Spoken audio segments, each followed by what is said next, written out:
Not everyone has experienced such deeply profound things in life where they are forced to examine themselves from a distance or zoom out. I was just so heartbroken. That's where I went. I was like, how? I am the founder of Chronicon. Like, how do I have a third chronic illness? Like, after you move through the genuine heartache and devastation and trauma and pain of it all, then you can figure out what action to take. And at the time I met my nervous system coach, Amy, it was very clear that being ill was what my nervous system believed would keep me safe. Welcome to the Forward Think Tank podcast, a place of hope, inspiration, and education around holistic health and healing. I'm your host, Jamie Mazza, a holistic health coach, mental health advocate, and dancer. Join me as I share out-of-the-box conversations with integrative doctors, healers, and exceptional forward-thinking individuals thriving on the other side of their health challenges, as well as stories from my own personal healing journey. Thank you for tuning in. I'm so happy you're here. Hello, friends. Welcome back. On this week's episode, I sit down with Nitika Chopra.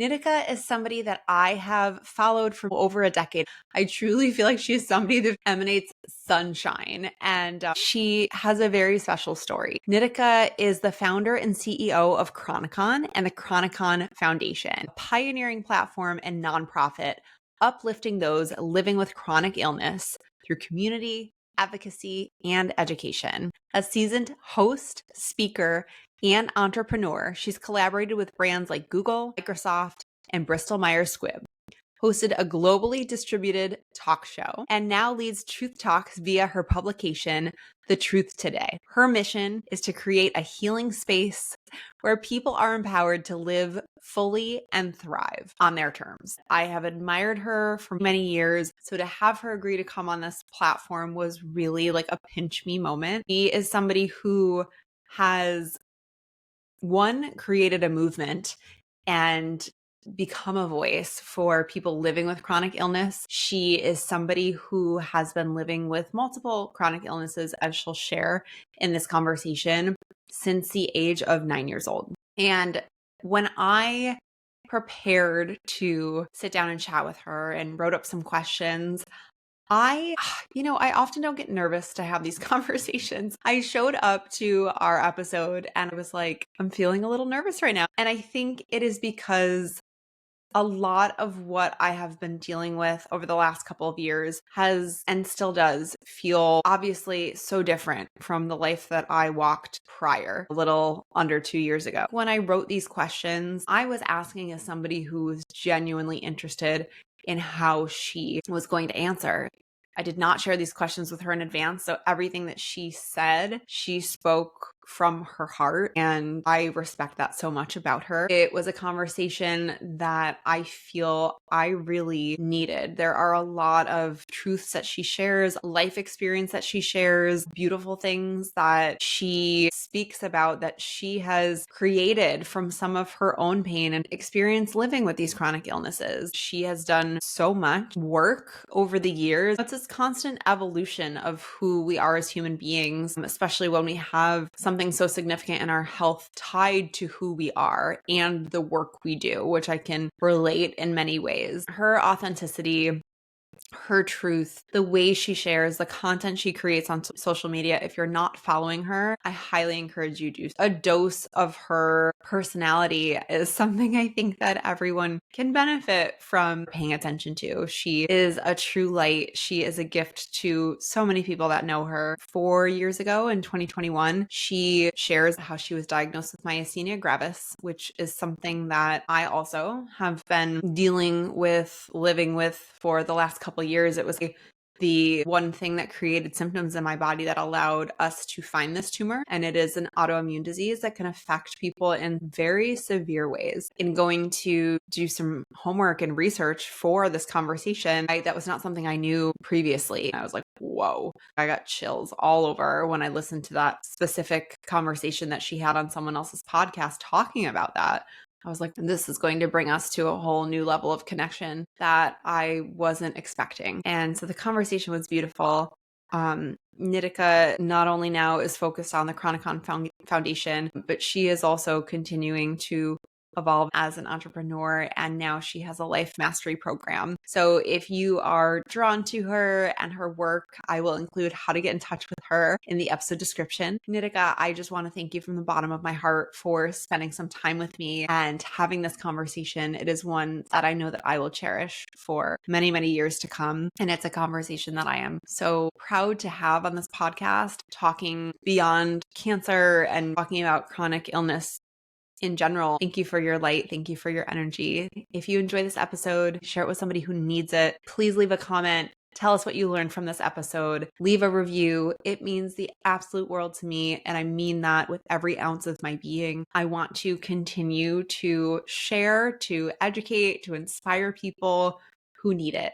Please give a warm, warm welcome to Nitika Chopra. Hello, friends. Welcome back to the Forward Think Tank. This week, I am having a little bit of a pinch me moment. I am fangirling over here. I have a special guest, somebody who I have been following, who I've looked up to in the wellness industry. Nitika Chopra, I'm so just thrilled. It is an honor to have you here. I really am not trying to blow smoke, but you have always radiated such light, and I can feel that pouring out of your soul. I also know people that are close friends with you, so I know that that is just who you are as a human. Shout out Blair Badenhop if you're watching this. We love you. But Nitika is here. She's a founder and CEO of Chronicon and the Chronicon Foundation, creating a space for people to thrive on their own terms. And like I said, when we hopped on here, I had gone to an event of yours in person, and I think Candace Kumai was there, and maybe God, that was a really long time yeah, ago. it was a long time ago. So ever since then, I remember watching you speak, and I don't know, there was just something that drew me in. I'd like to think that I'm a good reader of energy, and I just really want to say welcome and thank you for being here. I'm so grateful. It's such a pleasure to be here, and I'm so excited. And it's so I have so many things that come to mind when you say that was the event that you were at. I'm like, wow, I've been on such a journey since then. So it's great to reconnect with you now. Yeah, likewise. Listen, we've all been on, myself included, just some wild journeys, and there's been so much change over those last 10 years. I think part of the interesting things about the journeys that you and I have been on, and me most recently, is it's reconnected me to you in a whole different way. And what I love most about you, watching you as outside bystander, you're just authentic. And I hear your truth every time you share.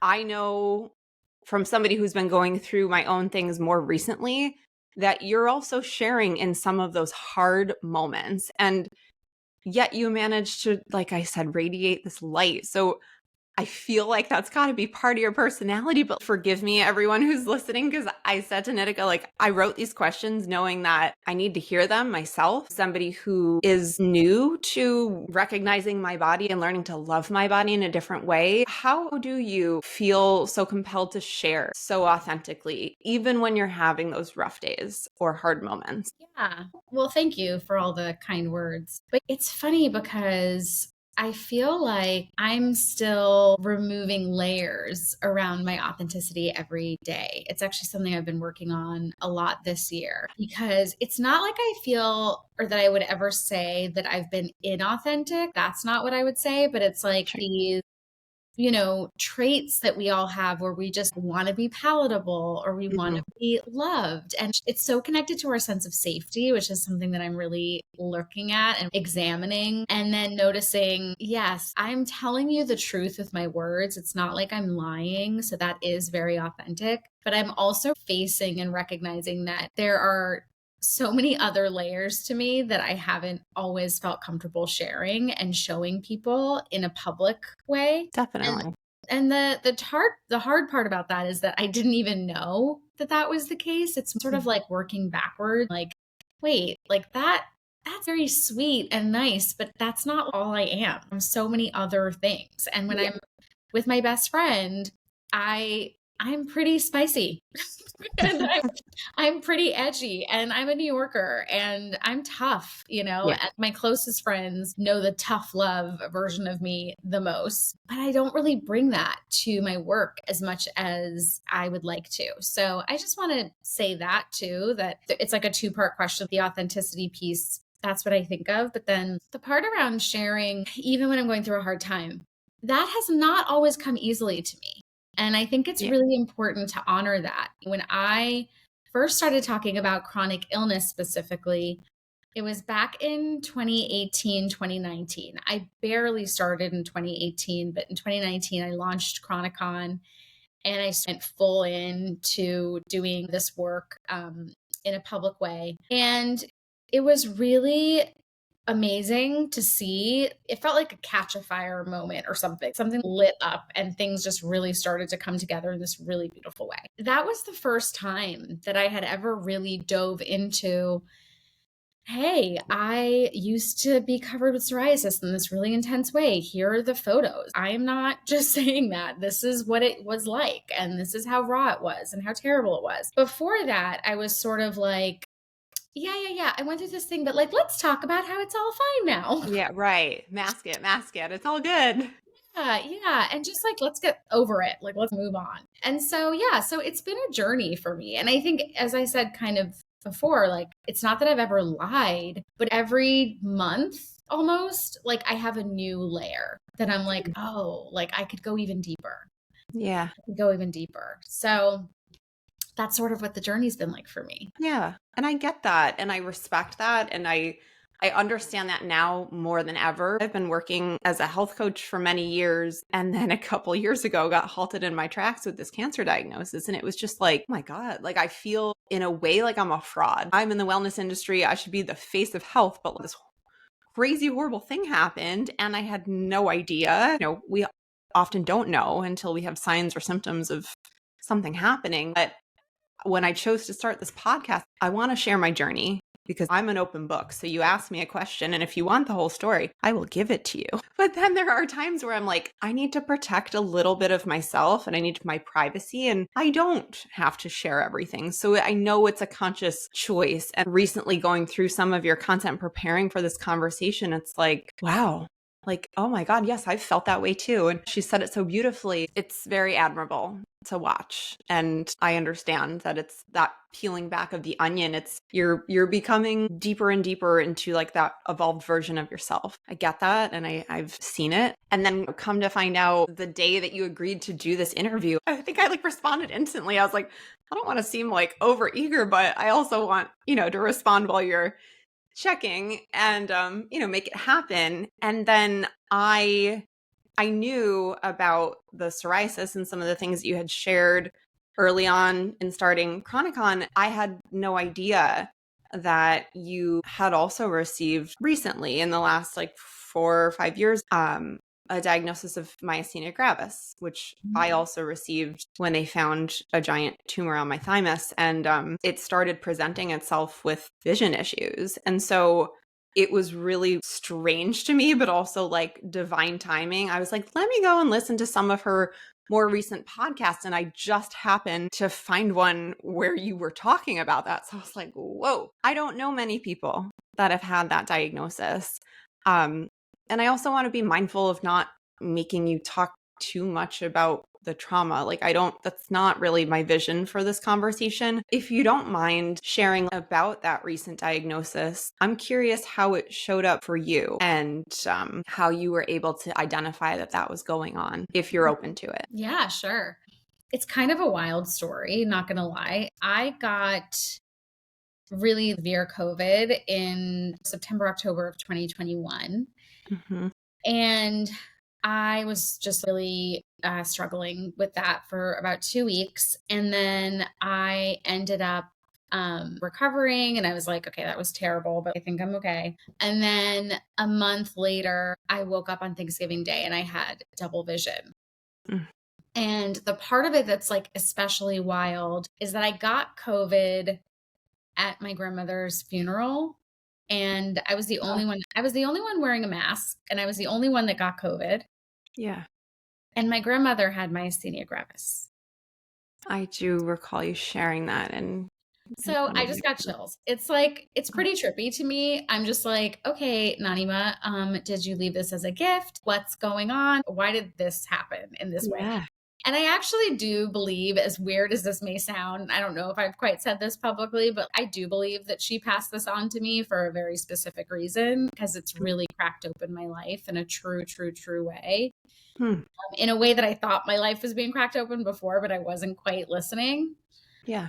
We've had many spiritual conversations since then. But yeah, I woke up on Thanksgiving Day and I had double vision and I was like, okay, this is weird. And I just had lots of discomfort. Like I just felt really off. I got an MRI and different things. And then it's sort of between November 20th to May 25th.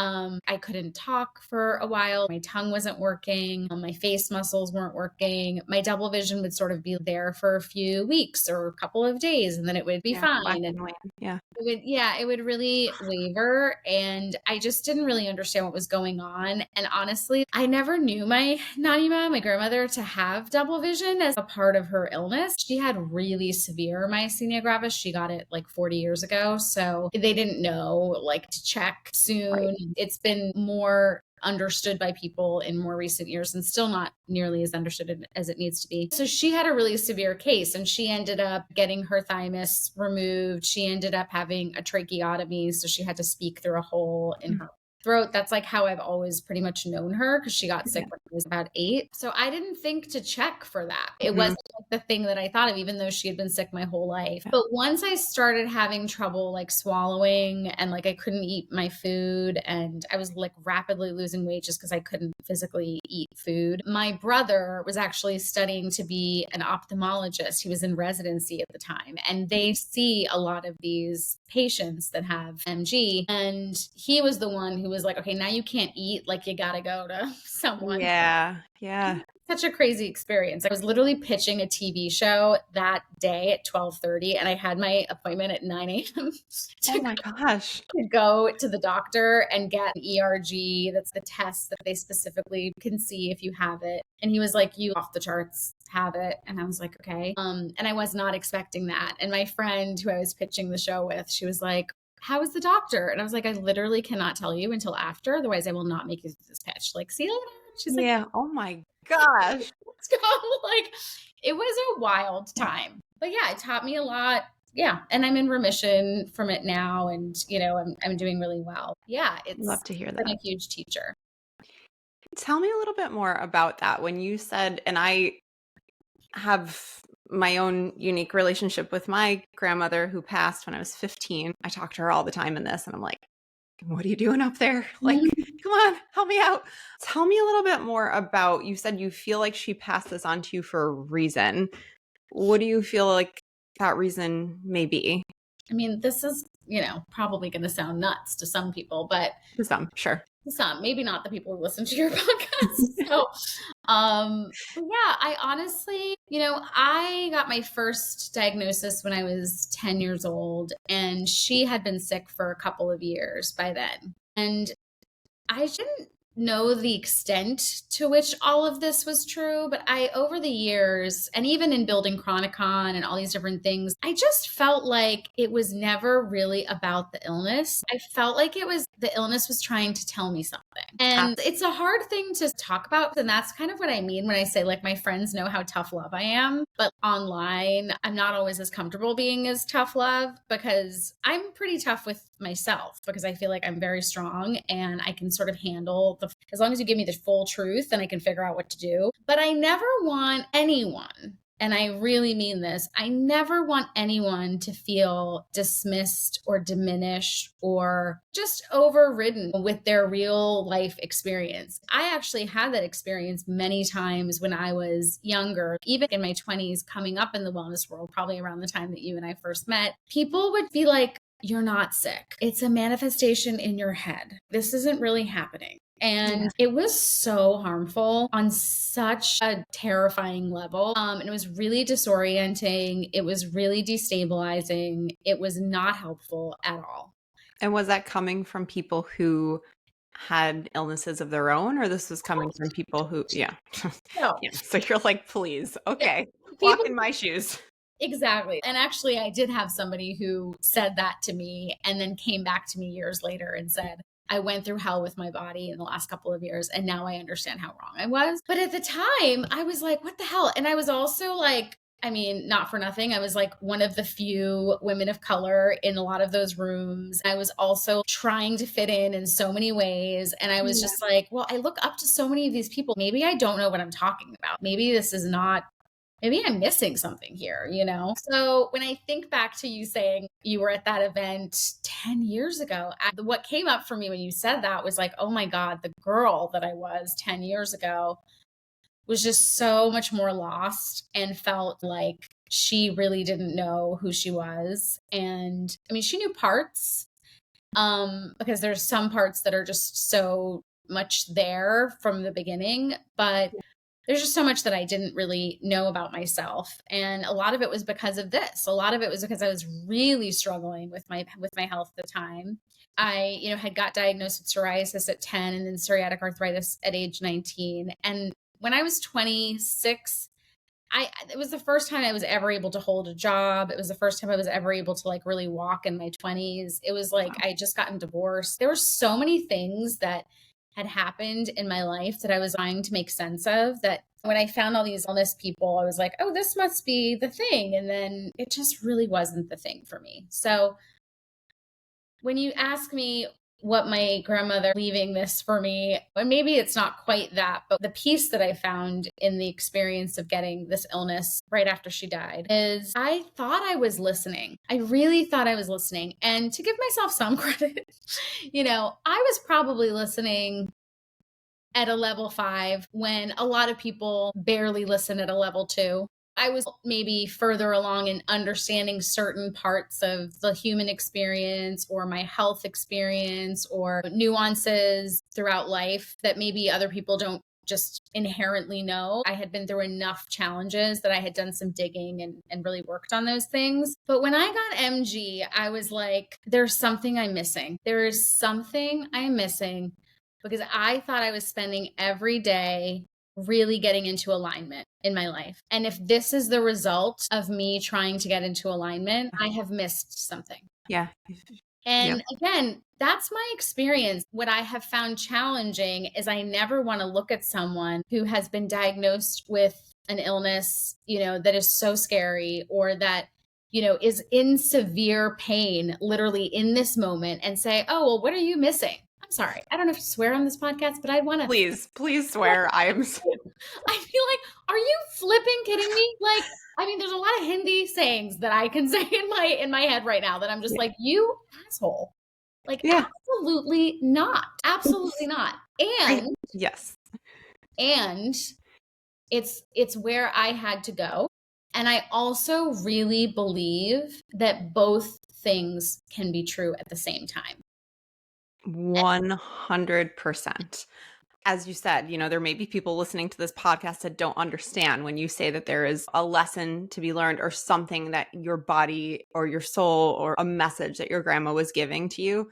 Not everyone's going to comprehend that, because not everyone has experienced such deeply profound things in life where they are almost forced to examine themselves from a distance or like zoom out. It's almost refreshing to hear you expressing it the way you're expressing it, because from the very beginning, when I was in the hospital, and I'm somebody who's always put pressure on myself, pressure to perform. I don't know where that internal pressure really even comes from, because it wasn't necessarily something that was coming from the outside growing up. But I remember feeling this shake on the shoulders, like, Jamie, this is going to be hard, but you're going to get through it, and you're going to share your experience, and you're going to tell other people about it. And I think we all experience it differently. So yeah, for you to be like, what's the lesson in this? While somebody's sitting there in pain and that's new for them and they don't know how to process it all. Not everyone can handle that maybe in that moment, but I think sometimes it makes it easier to look at it that way. Because that's where we're almost forced to grow. Do you agree with that? Yeah, I mean, I definitely found it. I don't know if easier is the exact word, but I found it motivating.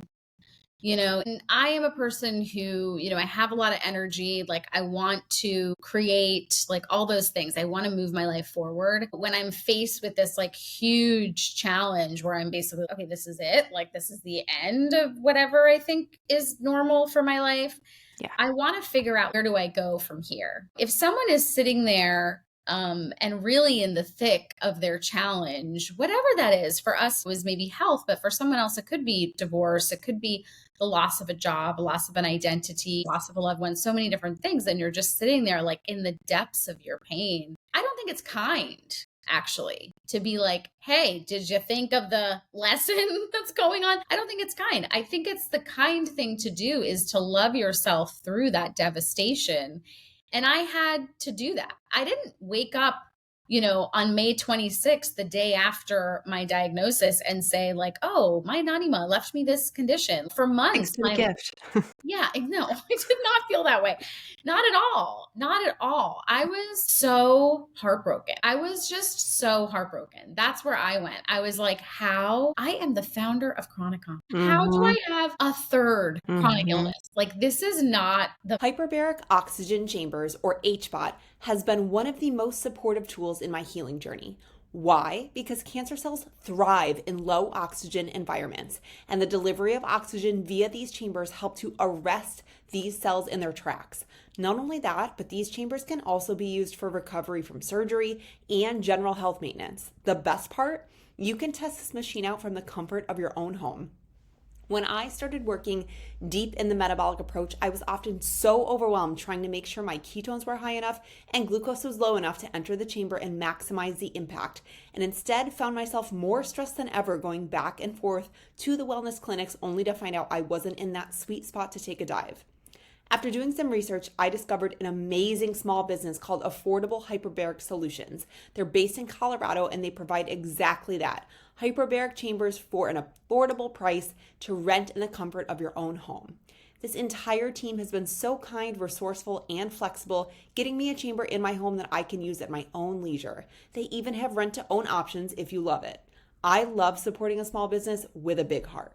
If you are interested in a chamber, check out the episode show notes to get in touch with the company, and be sure to mention my name, Jamie Mazza. I promise they will take great care of you and you will love it. Thanks for tuning in, friends. So happy you're here. vibe. This was not in the plan. Like, I'm supposed to be like what you were saying about the fraud thing. I'm just like, oh yeah, I totally thought like and part of me even thought like, oh, do I need more illnesses to be able to lead this group of people? Like, it's so nuanced, and that's a whole other complexity that's added to it. But yeah, I did not think that this was amazing the day after I got diagnosed. It's taken me a long time.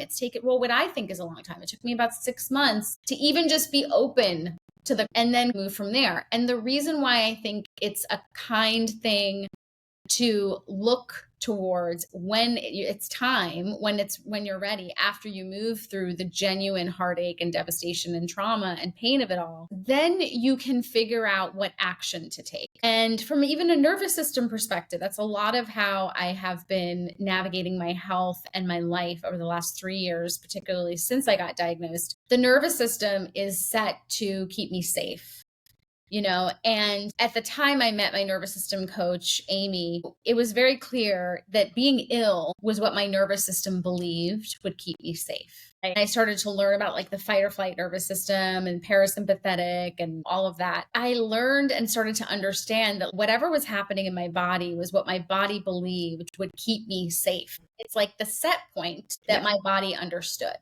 Yes. And so if I don't want that to be the case, if I want my life to change, I have to start looking at what can I change about the base set point that I'm navigating. And that's what a lot of my work is now on my own, what I do for myself, but also I've got clients that I work with one-on-one. And that's why I say it's life mastery, because it's not meant to be this one thing and then you hire some coach and they're like, here you go, ta-da. No, it's like really meant to teach you how do you go step by step by step in every moment to awaken what it really means to be in alignment for yourself.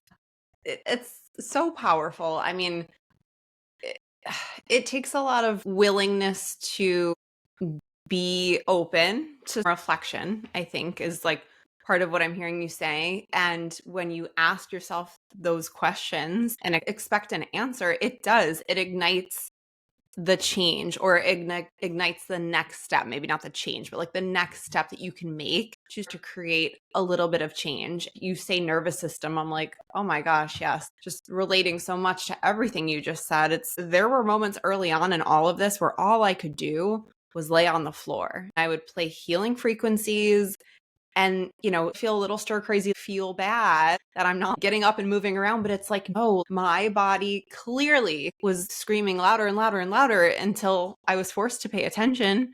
And maybe that's not the most eloquent way to say it, but it is how it felt for me. I had to really retract. I had to take a million steps back to now finally be able to take some steps forward. I'm in an interesting position more recently because some days mentally I feel fine and I have the energy. So I'm like, all right, James, you gotta start doing more and creating life again, because I spend so much of my day now focused on all of the healing that sometimes I feel like it's becoming toxic. You posted something recently that like really sat with me, talking about how you are not your illness. It's one of the most important lessons that I try to remind myself of, and I'm still learning. And I know now you're working with people in this life mastery, which I love, and I'm so curious what that looks. How do you encourage your clients that you're working with to live in that energy? What are some things that you suggest to them? Yeah.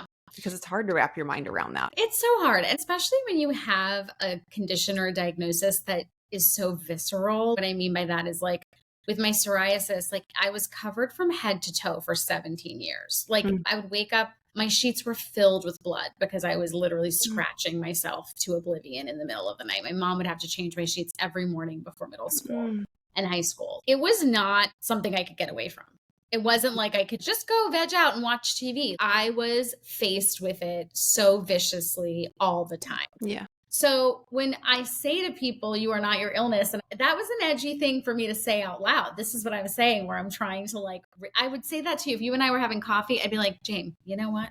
Like, this is what's going on. Or like when I hang out with my life mastery clients and we have sessions, I'm like, listen, this is what's true. Yeah. But to say online, there's all these people that take things out of context, that don't know you, that don't know your history. What I do with clients specifically, because that's what you were asking, is I really start with honoring, okay, this is true. This pain, this discomfort, this diagnosis, this is what's true in this moment. Got it. We will never negate that. I will never say that that's not valid and that doesn't add texture and challenge and aspects to your life just by existing. True. And then I will say, I want us to start to explore what else is true. It's really that simple, and people don't do it. Because when you get sick and you get riddled with something so devastating, or as I was saying, you go through a life-altering situation of any kind, right? It does feel like that is your whole life. When I got MG, I moved home to New Jersey to be with my parents for 6 months. I was like, I am 41 years old. What am I doing living at home with my parents? Mind you, I was living with them because it wasn't safe for me to live alone. And I had no energy, and I was on 13 medications, and so many things were not okay. It was the exact right thing for me to do. But it felt like my whole life was only that. I remember thinking at the time, you know better than this. You know that this isn't the end. This isn't the beginning. This isn't everything. Yeah.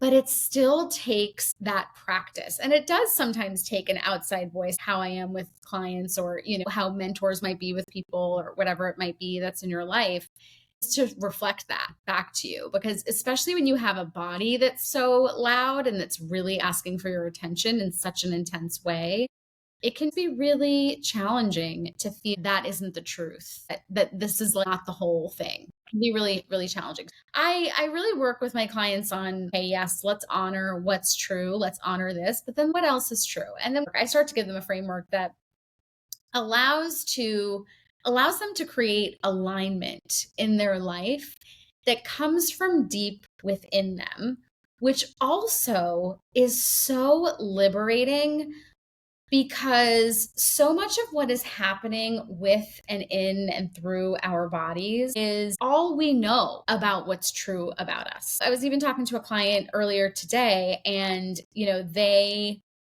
most of my clients have this element to their lives, which is that they overextend themselves. They don't say no very easily. They don't set boundaries. What I'm noticing is that they're not identifying what their true needs are. And so that is not allowing them to ask for what they need.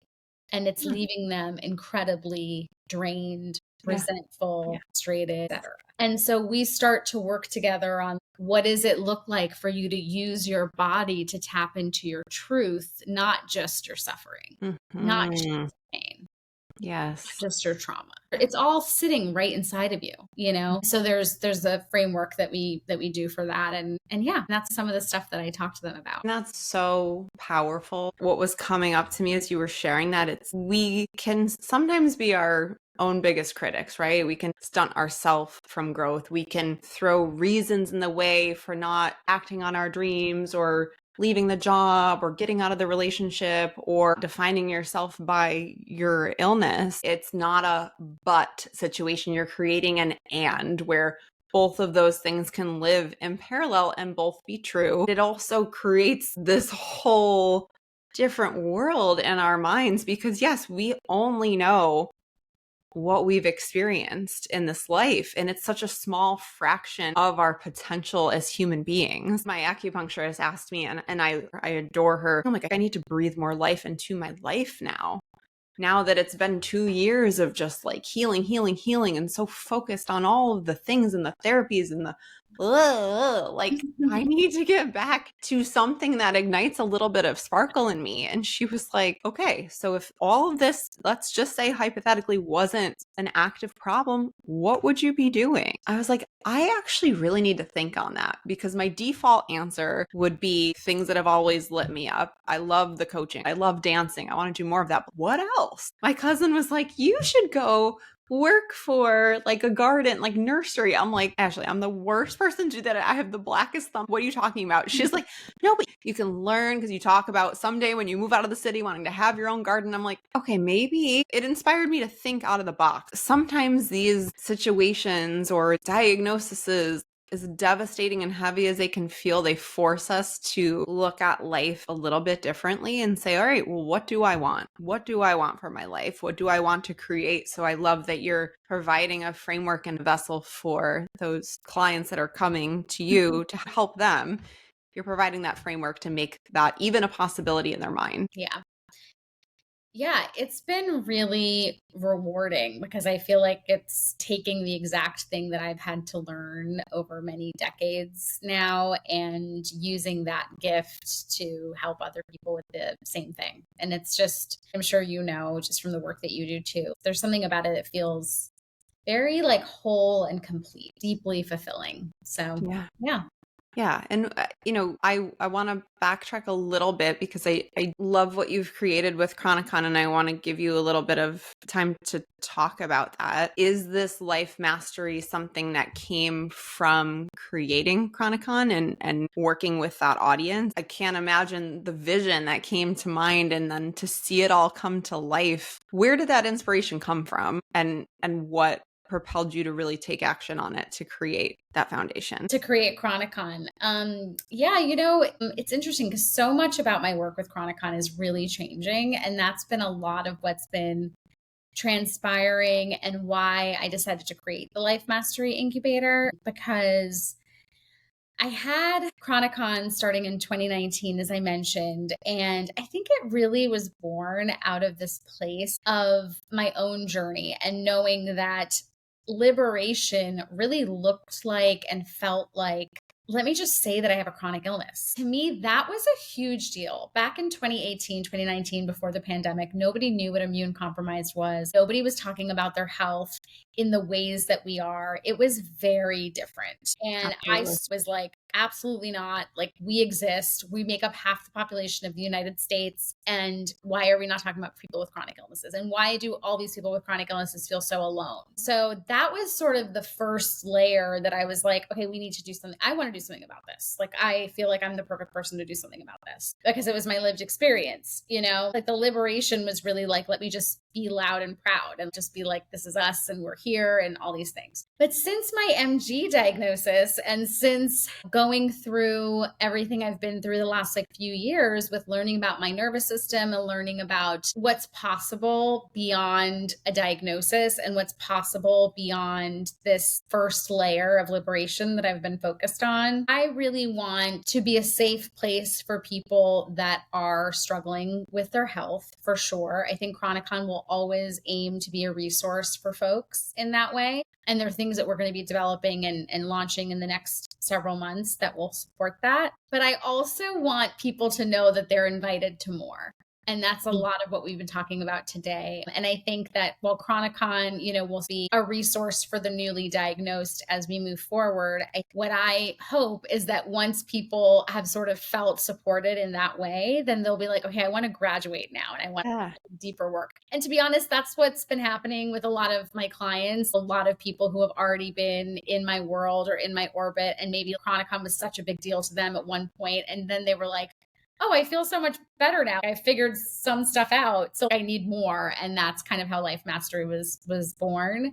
And why it's felt so fulfilling too. But yeah, I started Chronicon with huge visions for it. And I think I'm iterating a lot right now, which I felt kind of lost by and frustrated by at some points because it was like not clear to me. Even in the last couple of months, it's become more and more clear, and I'm actually quite excited about where it's going. Well, I can't wait to see where it's going. I need to get myself more closely acquainted because I'd love to come to an event or get involved in some way. I feel called to needing a little bit of a community, if I'm being honest. And I think that's something that you've always done so beautifully. You bring people together, you connect people. And the fact that you have said, I'm the person to do this, and I'm going to make it a safe space and a place where people can connect and share and grow and learn is just, it's so admirable.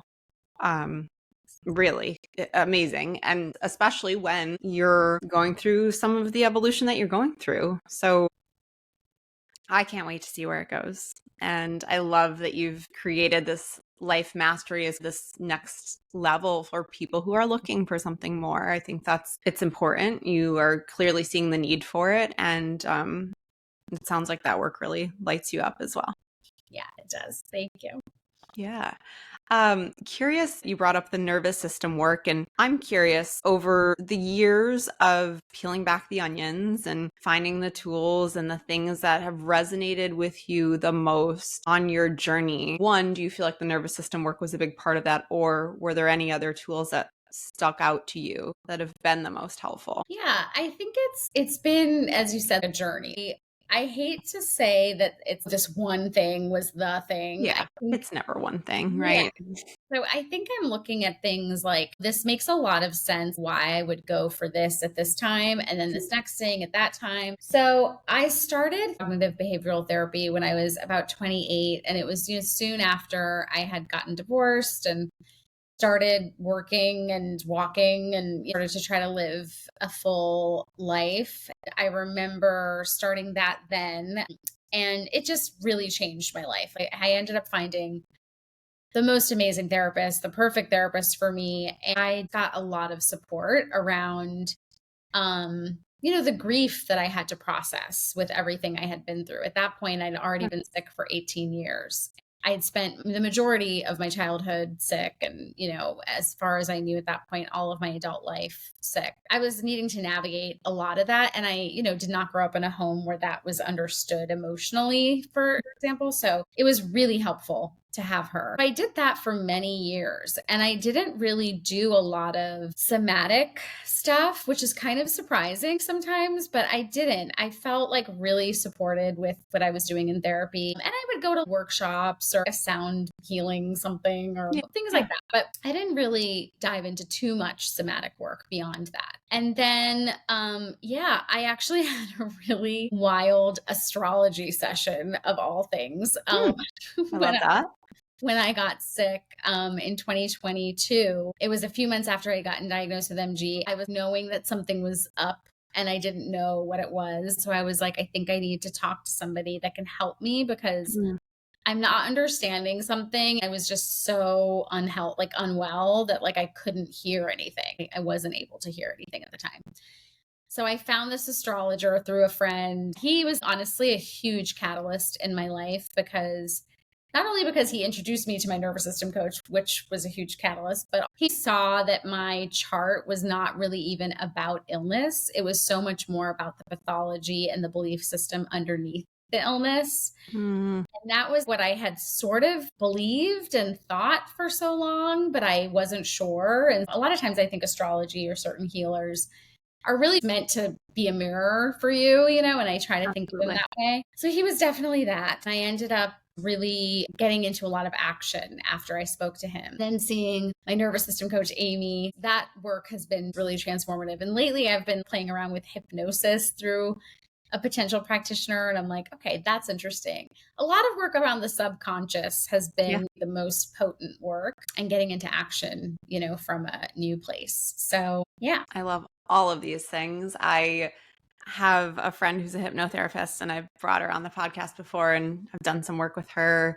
Sounds like we've had similar experiences in the realms of healing. And whoever is listening to this being like, oh my gosh, do I need to do all these things? Start with whatever feels interesting to you, I guess. But I sometimes just feel called to try something. And I think a lot of the body work, the nervous system work has been really eye-opening for me. And it sounds like the nervous system work for you too. You mentioned it's been a bit of a catalyst, and it's just also a different way of looking at how your body communicates and how your body protects you and creates safety or can become dysregulated. There's a lot of information there. So I love hearing that that's been part of things that you've experienced on this journey. Yeah, it's been a big part of it. And I agree. I did not do all three of those things at one time. And I don't think I would recommend that necessarily. I think I have a friend that goes to therapy every day. He's doing a different therapy and a different thing. And he even jokes about it. So I'm not judging him, but integration is a really big part. I think taking breaks, giving yourself space to integrate, process, I think it's all really important. Yeah. Absolutely. These are maybe a little bit more of like rapid fire questions, and they don't need to be if you think you want to go a little bit deeper. When you have a challenging day or a day where you're feeling a little off or there's a little bit of a setback, how do you hype yourself up and how do you talk to yourself in those moments? Because I know I have them. Sometimes I just want to be like, all right, body, stop. Just stop. Let's just keep going. I know it's not the right thing to do. Then I'm like, okay, find the compassion and like, all right, maybe I needed a break. It's hard not to want to push myself because I know what I once was capable of prior to this landing on my timeline. How do you hype yourself up and how do you talk to yourself in those moments? Yeah, honestly, I really lean on my friendships during times like that. I spend a lot of time alone and hyping myself up and just recognizing the pattern or the loop. That's probably like the biggest thing. I'll recognize, oh, you're being so hard on yourself. Oh my God, you're being so mean. And I'll just kind of notice that. But sometimes that doesn't take the sting out and it doesn't change the heaviness of what I'm feeling. Sure. And that's when I'll call a friend, and I have a handful of friends that I know I can call, and they'll either set me straight or they'll be loving or all the above. And it's just sort of like, okay, I understand that there's different people I can lean on for that. And it's a big part of my life actually, is to have those people in my corner and know that I can trust them. And it really helps. That's beautiful. I think it's such a reminder for someone like me who can be a little bit more introverted at times. It's like, I got to figure this out on my own. Definitely leaning on your people. I went and got coffee and for a walk with my neighbor who we've lived side by side for almost 6 years now. And, we'll have like the casual hello. She found out, I think, through following me on Instagram what was going on. And It just has been extremely sweet and supportive and kind. And finally, after 5 years of living side by side, we're like, let's make time to go for a walk. And we're developing this friendship. I looked at her and I was like, thank you for spending time with me today, because I needed it. Like, I need people and we all need each other. And so I love that that was your answer, because it's how we heal, sharing and caring and loving and leaning on your peeps. For sure. For sure. What's bringing you joy right now? Because I knew I was going to spend some time bringing up some of the, conversations we've had. And I think it's important to talk about the happy stuff too. So what's bringing Nitika joy right now? Yeah. I'm going to say my relationships again, because one thing, I'm not just saying this, that is bringing me joy is I'm having all these like discovery calls for my life mastery incubator. And I've never done a program quite like this. So it's been really rewarding. Like, I'm not just saying that just to give a shameless plug. I really feel like there's something happening where, as I said before, like my unique gifts and whatever I uniquely and divinely am here to share is really able to help someone in those moments. And it's like been rewarding on a deep level that I didn't know was going to happen. And then I will say my relationships, because I've always had like some core friendships, which has been really great. But I've definitely this year been really open to meeting new people and meeting people that are maybe even reflections of myself that are in the future. They're like my higher self, or they're like, oh, they've already achieved these things. And I'm kind of far from achieving that. But like, I think this is really cool. And it's amazing to be around someone who's had so much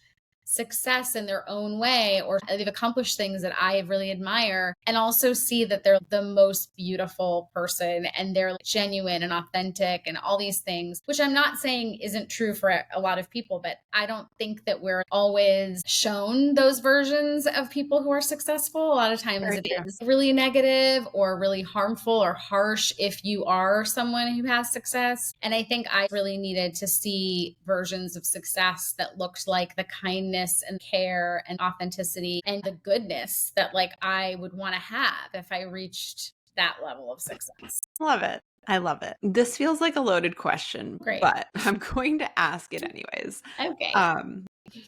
This is something that I fully recognize I'm actively working on, especially over the last 2 years. I'm at this point in my life. Things don't look the way that I thought they would. Here we are. It is something that I'm working on. And like I mentioned to you, being in the wellness industry, having something like this get dropped on my timeline, it was like, what? I'm still wrapping my head around it in so many ways. And I'm curious to you in your life, what has your biggest lesson been, or your biggest takeaway in self-acceptance on this journey? What do you mean by self-acceptance on this journey? Like, say more about that. Like, I understand the words, but like, what has you asked about self-acceptance specifically? I guess I'm sitting here wrapping my head around, okay, this is what it is. Maybe there's things that I can't do to change it, but how can I, exactly as you said, you're providing that framework for your clients to live in a world where like they can both exist. The hard part can exist and the goodness can exist, and accepting it for as it is versus longing for something different. I don't know if explaining that made it any easier to understand. I understand what you mean. How have I learned to kind of be in the present moment with everything? Yes. Is that what you're trying to say? Okay. Yes. Okay, yeah. One of the things that I've learned in the nervous system work that I do is when we are in fight or flight, we are usually in the past or in the future. And so when I notice that about myself, I then have the opportunity to take action so that I am in the present moment. And I explain it that way because we've all heard, just stay present or just breathe and you'll focus on your breath and whatever. And it's honestly, it really isn't that simple all the time, because if you're really in fight or flight, your body is trying to keep you safe, and trying to convince it to do something else is just not helpful. And a lot of times you can't override it, you know? So this is a bit different in the sense that when I notice that I am future tripping or I'm thinking about the future and I'm super anxious or I'm doing the same thing about the past, just that awareness then has me start to say, okay, how can I get into the present moment? But I need to be conscious of that first and really conscious of it. Do you know what I mean? Just stop for a second and be like, okay, this is happening. Okay, it's happening. And then one of the tricks that my nervous system coach taught me was to get in the present moment. You can start to do, and it sounds kind of silly, but it really works. Let's say we're sitting in my apartment and I'm having an anxious moment and I'm like, oh my God, but like, what about this? Or like, what about that? And I notice it and I'm like, okay, I'm future tripping again. Then I start this practice of just naming what is happening in the moment. So what I mean by that is, okay, I'm going to pick up my glass of water. I'm going to drink a sip. I'm going to put down my glass of water. I'm going to pick up the phone and call someone. And literally, when I would do this, I'd be like, I'm going to get up and turn off the light. I just turned off the light. I'm going to go to the restroom. I'm going to wash my face now. And it just pulls me in to the present moment in a physical way. And so that's why when we just say, oh, just breathe, just think of the present moment, whatever, it's not quite that. Yeah. It's a little bit more holistic in the way that you navigate the whole thing. So I love that tip. That's what I would do. It's a good one. And it's redirecting your focus and your brain as you're saying that. It's like, okay, if I'm truly paying attention to, I'm sitting here, I'm talking into the microphone, I'm looking into the camera, we are having this conversation. I mean, I felt my own nervous system activated when I asked you that question because I'm like, relax, like I am. It's honestly what happens when I feel that way, when I have a hard time accepting what is. It's usually when, I'm thinking too far ahead. And so that's a really wonderful reminder and a great exercise that I'm going to start incorporating. Yeah, I have to do it still. I do it a lot less than I used to. In the middle of my work with Amy, I definitely had to do it a lot more, but it's great. It's a really, really solid one. It's free, easy. I love it. I mean, I feel like I could talk to you for hours. I 2 questions to wrap if you're okay. Has anything surprised you about the experience of living with chronic illness? I think that probably one of the biggest things, which I'm sure most people have thought of or experienced, is just that living with this kind of situation happening with your body, whatever way it shows up for each person, that might be different. It's so confronting. For the most part, most people that I know that live with chronic illness, they really can't avoid going to the depths of what is true and real in their life. And a lot of times that means being able to do that with others too, and this is not true for every single person, but I definitely have met more people who are able to really face deep challenges, deep hardships, who happen to also have faced deep challenges and deep hardships in their own lives. And a lot of times it's through their illnesses. And I think the biggest thing that surprised me is when I would meet people that I really loved, that I really felt close to, that were unwilling or unable to do that too. That took me years. That took me decades, actually, to really accept about other people. It was one of the most challenging things for me. And I'm so glad I finally get that now, because I think that I've had a lot less suffering since getting that. And I can just notice it and I can be at peace with it and then just let it go. I don't have to like make them go deeper. I didn't get it for a long time. And it really shocked me and surprised me and confused me for a really long time. Yeah. I mean, it's interesting just thinking about some of the people that I've connected with on this journey. I feel like I've made more friends that have gotten cancer diagnoses than I ever thought possible. And, they get it in different ways, obviously, than somebody who hasn't had that life experience or hasn't had significant any type of, as you say, of life experience that knocks you off your feet or changes your perspective on life. There are certain people that you can have those honest conversations with, and certain people who it's hard to make that connection with, and it's hard to go a little bit deeper, if I'm understanding you. But yeah. Or they just don't want to. They just have no interest. And it's taken me a long time to really get that. It's okay. You don't have to go there with me. Yeah. Yeah. Do you feel like there's anything that we have left out of this precious conversation?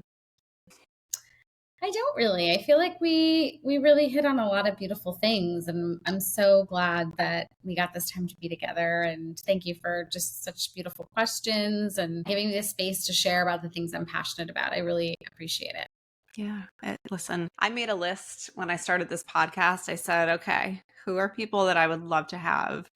And who are people, that might be easier connections that I know, friends, whoever, my doctors. And then I made a list of people that were a little further of a reach. You were one of those people. And I just, again, am really thankful that you took the time to respond and took your time to have this conversation. It means a lot to me. And I know time is precious. So thank you. One final thing I asked everyone who comes on as a guest, you're on the Forward Think Tank. What is it that keeps you moving forward in your life? What keeps me moving forward in my life, I mean, it sounds so cliche, but I want to say love, honestly, a love for my truth, a love for my family, a love for the people that I get to have in my life, and also a deep, true love for the people that I'm meant to support in this lifetime.